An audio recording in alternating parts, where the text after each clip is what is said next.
ہمیں وہ دن یاد کرنے ہیں کہ ہم نے اس وطن کو حاصل کس لیے کیا ہے۔ آئیے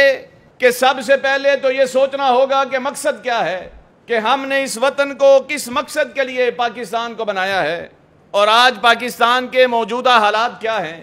اور تیسری بات کہ ہمیں پاکستان کے اندر کس بات کی دعوت دینی ہے۔ یاد رکھیے کہ تحریکیں ایسے ہی زندہ نہیں رہتی، تحریکیں جب تک آپ اپنے اسلاف کو یاد رکھیں گے، ان کی کاوش کو زندہ رکھیں گے،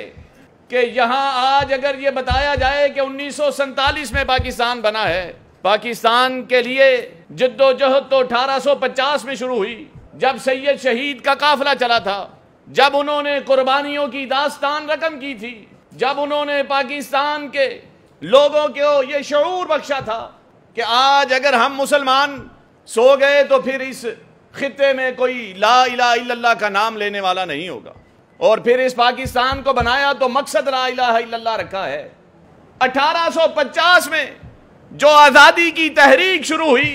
اور پھر ہمارے لوگوں نے، آباء و اجداد نے، آج یہاں پاکستان میں بعض وہ لوگ ہیں جن کے آباء و اجداد وہاں تھے، بعض وہ لوگ ہیں جن کے آباء و اجداد وہاں سے آئے ہیں، شاید ہی کوئی ایسا ہو جو آزادی کی اس کہانی سے غافل ہو چکا ہے۔ آج پھر ہم اپنے مقصد سے پیچھے کیوں ہٹ رہے ہیں کہ جب 47 میں پاکستان بنا، آج 78 سال ہو رہے ہیں، وَلَيُمَكِّنَنَّ لَهُمْ دِينَهُمُ الَّذِي ارْتَضَىٰ لَهُمْ، اللہ فرماتے ہیں کہ میں نے یہ دین ان کے لیے رہنے کے لیے جگہ بنائی ہے، میں ان کے لیے تمکین کی جگہ بناتا ہوں جو اس کو پسند کرتے۔ آج پاکستان کے اندر آزادی کے نام پہ باجے بجائے جاتے ہیں،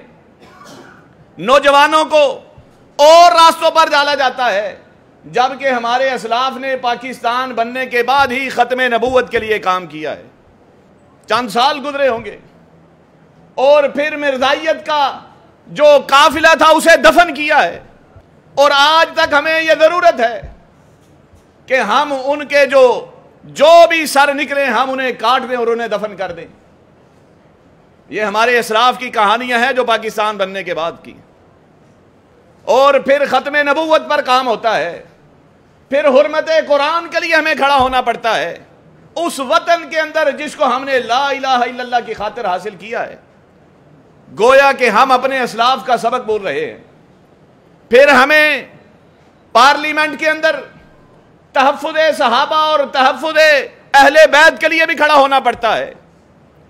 اور پھر اس وطن کے لوگوں نے قرآن کی حرمت کو بھی منوایا ہے،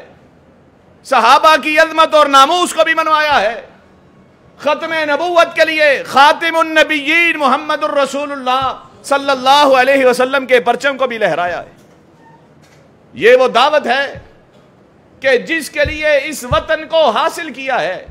کہ اللہ کے رسول نے ہجرت کی تو ہمارے مسلمان بھائیوں نے بھی ہجرت کی، اللہ کے رسول نے اپنے ساتھیوں کو قربان کیا اور خود جنگ لڑے، ہمارے اسلاف بھی جنگ لڑے اور انہوں نے بھی اپنی قربانیاں پیش کی ہیں۔